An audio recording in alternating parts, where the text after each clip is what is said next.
ओम शांति। 26 नवंबर 2021 बाबा के आज के महावाक्य हैं। बाबा समझाते, मीठे बच्चे, स्वयं को राजयोगी समझ विकारी संबंधों से ममत्व निकाल दो, सिर्फ तोड़ निभाने के लिए साथ रहो।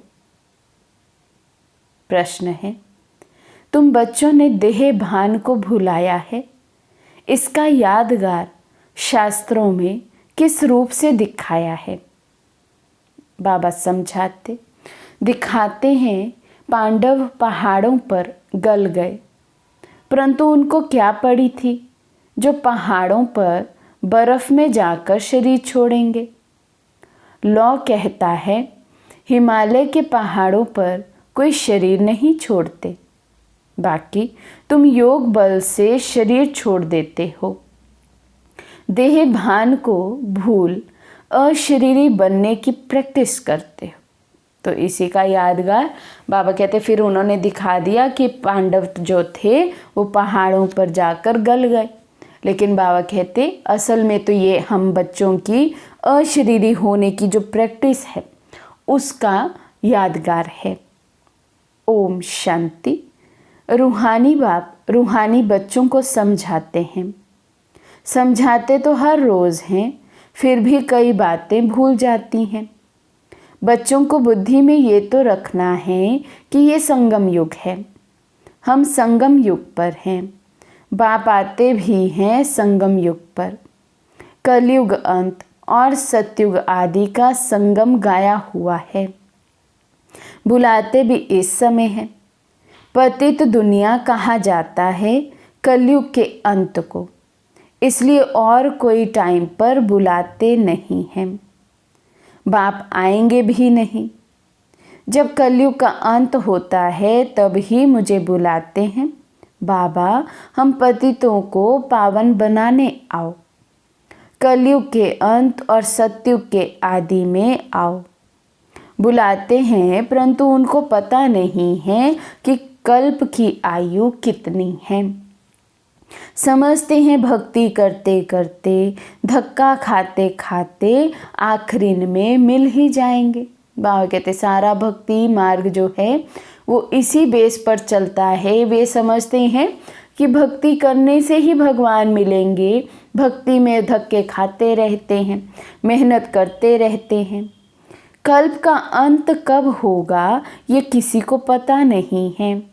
याद करते ही तब हैं जब कलयुग का अंत होता है। सतयुग त्रेता में तो है ही सुख, द्वापर में भी इतना दुख नहीं होता है। कलयुग में मनुष्य जब बहुत दुखी होते हैं तब बाप को पुकारना शुरू करते हैं। कलयुग में ही बाबा कहते बहुत दुखी होते हैं, और जब बहुत दुखी होते हैं तो बाबा को पुकारना शुरू करते हैं, हे पतित पावन आओ, हे दुख हरता सुख करता आओ, हमारे दुखों को हरो, हमें सुख दो। तमो प्रधान माना दुखी, तभी पुकारेंगे ना, हे दुख हरता सुख करता आओ। दुख के बंधन तो बहुत हैं, दुख के टाइम ही भगवान को पुकारते हैं कि इस बंधन से छुड़ाओ। जब कोई रास्ता नहीं मिलता है तो बहुत ज़ोर से पुकारते हैं, परंतु फिर भी पाते नहीं हैं। जैसे भूल भुलैया होता है ना, जहाँ से भी जाते हैं रास्ता नहीं मिलता, जब थक जाते हैं फिर चिल्लाते हैं। तो यहाँ भी मनुष्य जब बहुत दुखी हो जाते हैं तब चिल्लाते हैं, हे दुख हरता सुख करता, हे अंधों की लाठी। इस समय ही पुकारते हैं, हे अंधों की लाठी। बाबा कहते हैं ऐसे भूल भुलैया में खो जाते हैं और फिर चिल्लाते रहते हैं। अभी तुम संगम पर हो, एक तरफ है पांडव और दूसरे तरफ है कौरव। अंधा उनको कहा जाता है जो रचयिता और रचना के आदि मध्य अंत को नहीं जानते। सज्जे उनको कहा जाता है जो बाप द्वारा रचता और रचना को जान गए हैं। तुम तो समझाते हो हमको राज्य भाग्य मिला है, तब तो चित्र दिखाते हैं। सतयुग है शिव बाबा का स्थापन किया हुआ, इसलिए उनका नाम पड़ा शिवालय। फिर विकारी बनते हैं तो वाम मार्ग की स्थापना होती है, इसलिए इसको वैशाल्य कहा जाता है। सतयुग है शिवालय, कलयुग है वैशाल्य। तुम संगम युगी ब्राह्मणों को ये मालूम है कि अभी हम न वैशाल्य में हैं और न शिवालय में हैं। हम शिवालय में जा रहे हैं।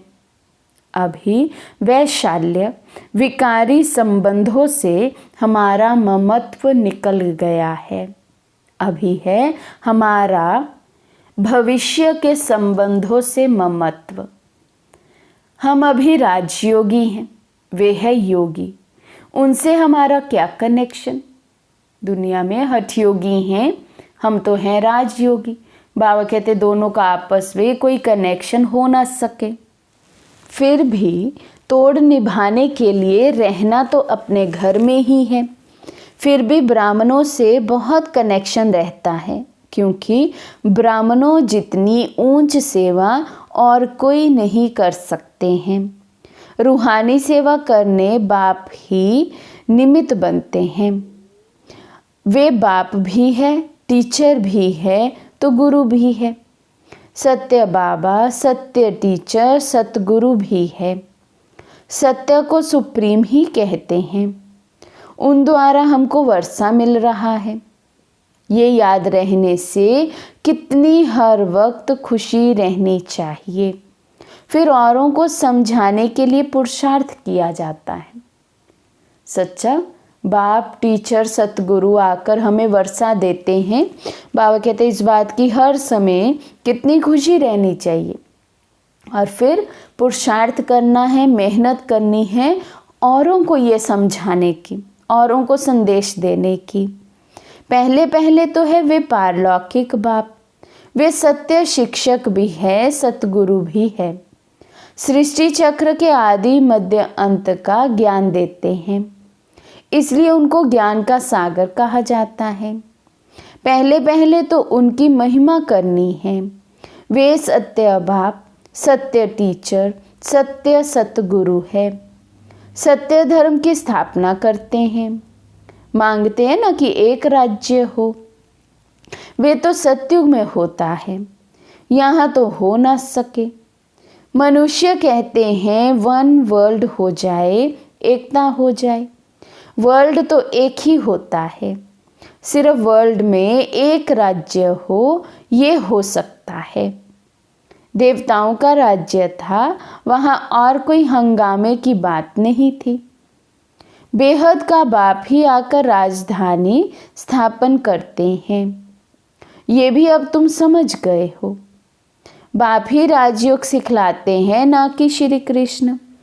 उन्होंने कृष्ण के लिए समझ लिया है। राजयोग सिखलाया ही तब जब राजधानी स्थापन करनी थी।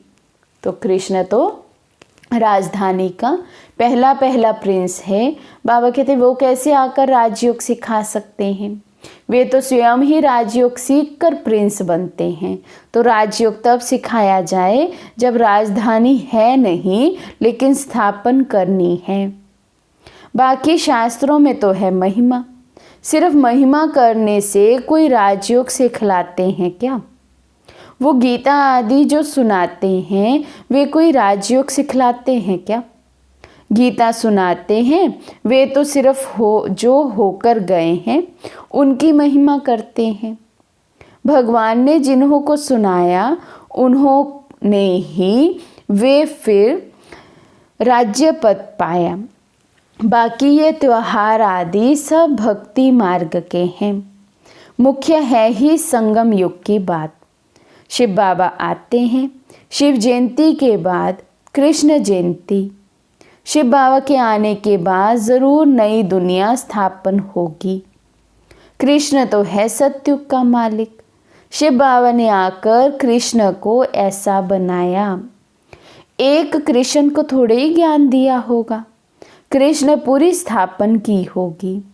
आत्मा को तमो प्रधान से सतो प्रधान बनाने के लिए योग सिखाया है। तुम ही फिर सतो रजो तमो में आते हो ना। ऐसे नहीं कि सतयुग में ही तुमको बैठ जाना है, 84 जन्मों का हिसाब भी है। सतयुग के बाद त्रेता, फिर द्वापर, फिर कलयुग ज़रूर आना ही है। फिर दिन के बाद रात होनी ही है। सतयुग की स्थापना कौन करते हैं, कैसे करते हैं? क्योंकि सतयुग है ही नई दुनिया। बाबा तो कोई भी जानते नहीं है कौन सतयुग की स्थापना करते हैं, कैसे करते हैं, कब करते हैं। बाप कहते हैं हम पुरानी दुनिया बदलते हैं। ये वही महाभारी महाभारत की लड़ाई मूसलों की है। कहते हैं पांडव भी थे, पांडवों की जीत हुई, स्वराज्य मिला है ज़रूर। तो स्वराज्य में आएंगे ना। शरीर भल कहाँ भी छोड़े, राजाई में तो आना ही है। लौ कहता है हिमालय पहाड़ों पर कोई शरीर छोड़ते नहीं हैं। योग तो यहाँ ही सीखते हैं। योग बल से ही शरीर छोड़ना है। ये भी बाबा का डायरेक्शन है। योग बल से हम शरीर छोड़ें। हाय हाय करते हुए शरीर नहीं छूटे। इतना योग का बल अंदर में भरा हो, लास्ट समय में ऐसे शरीर छोड़ दें जैसे मक्खन से बाल निकलता हो, इतना सहज। लेकिन होगा कैसे? जितना इस देह से डिटैच रहेंगे अभी से, उतना अंत समय डिटैच होना इजी हो जाएगा। और किसका इस शरीर में कब अंत समय आ जाए वो तो कुछ भी पता नहीं है। इसलिए बाबा कहते बहुत काल का अभ्यास डिटैचमेंट का चाहिए अपने इस पुराने देह से। बाबा कहते उनको क्या पड़ी है जो पहाड़ों पर बर्फ में जाकर शरीर छोड़ेंगे। ये भी गपोड़े हैं। जैसे सर्प पुरानी खाल छोड़ नहीं लेते हैं, वैसे आत्मा भी एक शरीर छोड़ दूसरा लेती है। शांति धाम में जाकर फिर आएंगे सतयुग में। बाबा ने समझाया है सतयुग में शरीर छोड़ेंगे तो आप पे ही अपने समय पर, जब शरीर बूढ़ा होता है तब एक शरीर छोड़ दूसरा लेते हैं। वहाँ तो वापस शांति धाम में नहीं जाएंगे। शांति धाम में अभी जाना है। अभी वे प्रैक्टिस की जाती है जो तुम्हारी वे प्रैक्टिस अविनाशी हो जाए मन बुद्धि से। अभी हम ये प्रैक्टिस करते हैं कि मैं आत्मा ये देह त्याग परम धाम जाती हूँ, बाबा के पास हूँ, बाप समान हूँ। बाबा कहते हैं ये प्रैक्टिस कराई ही इसलिए जाती है कि जब ओरिजिनल जाने का समय हो तो बहुत सहज रीति हम आत्माएं जा सकें। यहाँ तो प्रैक्टिस इसलिए कराते हैं क्योंकि पुरानी दुनिया को ही छोड़ना है, वहाँ तो नई दुनिया है। स्वर्गवासी शरीर छोड़ेंगे तो स्वर्ग में ही आएंगे, नरकवासी शरीर छोड़ेंगे तो नरक में ही रहेंगे, स्वर्ग में जा ना सके। सतयुग में तो तब जाएंगे जब बाप आकर राजयोग सिखलाए, तब देवी राजधानी में अर्थात सतयुग में जा सके। राजा महाराजा का टाइटल यहाँ भी मिलता है, पद दूसरा मिलता है, परंतु नाम वे चलता रहता है, बदल नहीं सकता। कोई कोई का टाइटल कायम कर देते हैं जो पैसे से टाइटल लेते हैं। आगे 1,00,000 2,00,000 देते थे तो टाइटल मिलता था। तो ये रूहानी बाप रूहानी बच्चों को बैठ समझाते हैं। उनको कहा जाता है स्पिरिचुअल फादर, आत्माओं का बाप, जिसको बुलाते हैं कि हे बाबा आओ, आकर हमको पति से पावन बनाओ। यहाँ बड़ा दुख है, हमको राम राज्य में ले चलो। ड्रामानुसार 5000 वर्ष पहले भी ऐसे कहा था। परमपिता परमात्मा को आना ही है। ये चक्र फिरता रहता है। बाप कहते हैं मैं कल्प के संगम युग पर आता हूँ। ये अक्षर ज़रूर डालने होते हैं। ड्रामा के प्लान अनुसार आता हूँ। ड्रामा अक्षर भी लिखना पड़े तो मनुष्यों को पता पड़े कि 5000 वर्ष का ड्रामा है। अभी सब मनुष्य मात्र पतित हैं, इसलिए खुद कहते हैं हम पापी हैं, नीच हैं। बरोबर वैशाल्य भी है, विषय सागर है ना। विष्णुपुरी क्षीर सागर थी जहाँ लक्ष्मी नारायण दोनों थे। ये क्षीर सागर भेंट में कहा जाता है, बाकी क्षीर सागर कोई होता नहीं है। सागर तो सतयुग में भी यही होता है, कलयुग में भी यही है। सतयुग में सारे सागर के तुम मालिक हो, सारी पृथ्वी आकाश के तुम मालिक हो। अभी तो टुकड़ा टुकड़ा हो गया है। अब ये है संगम युग। संगम युग जब याद आए तब समझें कि अब सतयुग में जाते हैं। संगम है तो बाबा भी ज़रूर होगा। वे इस दुनिया को बदलने वाला है। स्थापना तो ब्रह्मा द्वारा यहाँ होती है। अब तुम चित्र बनाते हो, बाबा तो है ही बिंदी, लाइट माइट की। तुम्हारी आत्मा भी लाइट है। अब तुमको लाइट कैसे देवें, तो तुम्हारे सिर पर बिंदी दे दी है। आत्मा को लाइट कैसे दें? लाइट देने से बड़ा बन जाता है। वे भी लाइट को ही पूजते हैं, इसलिए मनुष्य परमात्मा को ज्योति स्वरूप कह देते हैं। वास्तव में लाइट है पवित्रता की निशानी। मनुष्य समझते हैं ज्योति स्वरूप है। बिंदी को अगर लाइट भी छोटी दें तो पूजा कैसे होगी? इसलिए बड़ा कर देते हैं। बाप कहते हैं मैं परमात्मा सुप्रीम सोल हूँ, जिसको तुम परमात्मा कहते हो। परंतु छोटी बिंदी की पूजा कैसे हो? लाइट कैसे दें? कोई लिंग की पूजा करते हैं। साहूकार हैं तो हीरा गोल बनाकर उनकी पूजा करते हैं। नाम तो शिवलिंग ही रखेंगे, है तो स्टार, और कोई चीज़ है नहीं। ये बड़ी गुहिया बातें समझने की है। आत्मा कोई बड़ी छोटी नहीं होती, नहीं तो फिट कैसे हो? अभी तुम जैसे अपनी आत्मा को जानते हो, वैसे बाप को जानते हो। आत्मा बाप को बुलाती है। तुमने अपनी आत्मा को देखा है तो परमात्मा को कैसे देखेंगे? बाबा कहते आत्मा ऐसे स्थूल नेत्रों से देखने में आती है क्या जो बाप को देख सकेंगे? क्योंकि आत्मा भी बिंदी है, बाबा भी बिंदी है। हाँ, दिव्य दृष्टि से देख सकते हैं। सो तुम जबकि जानते हो, फिर देखने से फ़ायदा ही क्या?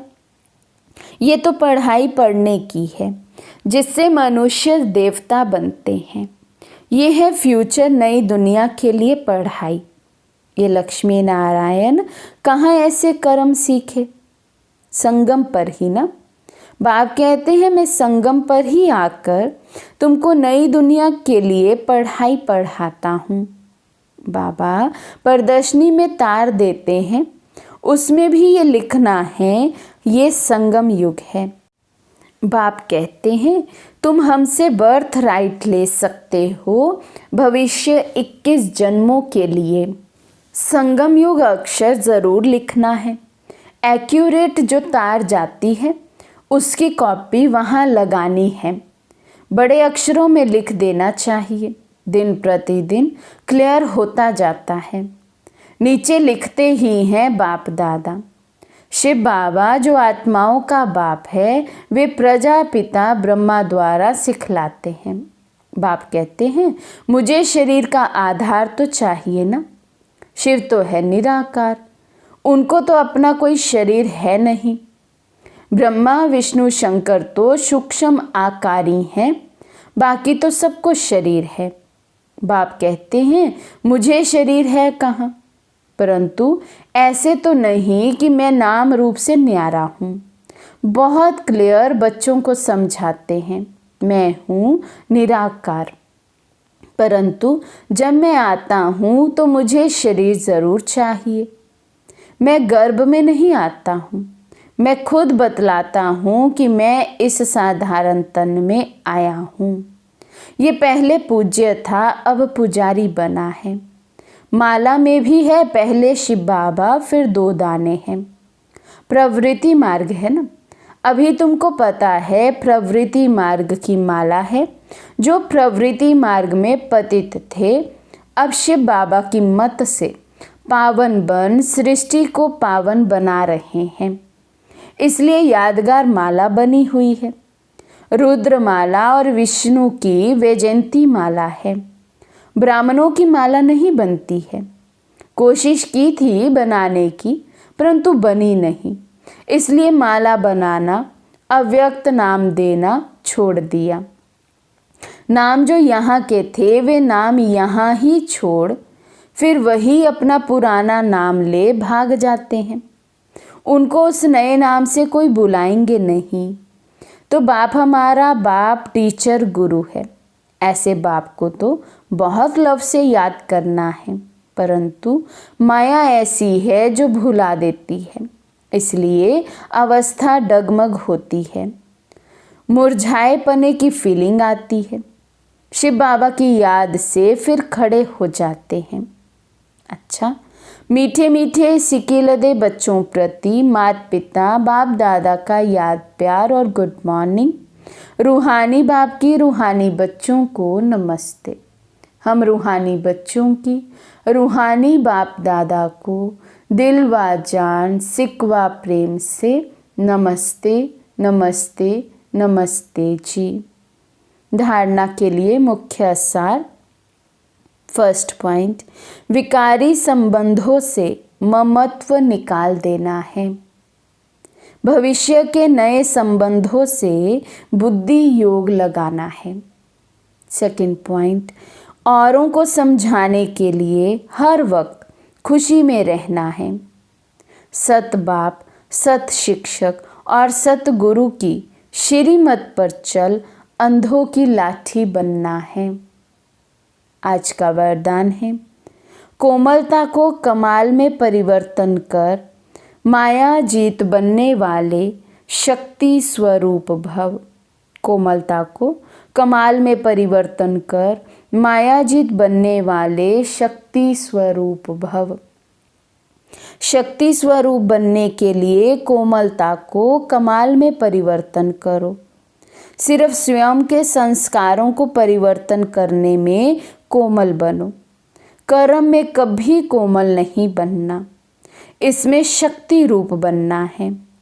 जो शक्ति रूप का कवच धारण कर लेते हैं उन्हें माया का कोई भी तीर लग नहीं सकता। इसलिए आपके चेहरे नैन चैन से कोमलता के बजाय शक्ति रूप दिखाई दे, तब माया जीत बन पास विद ऑनर का सर्टिफिकेट ले सकेंगे। स्लोगन है, त्रिकालदर्शी की सीट पर सेट होकर हर कर्म करो तो माया दूर से ही भाग जाएगी।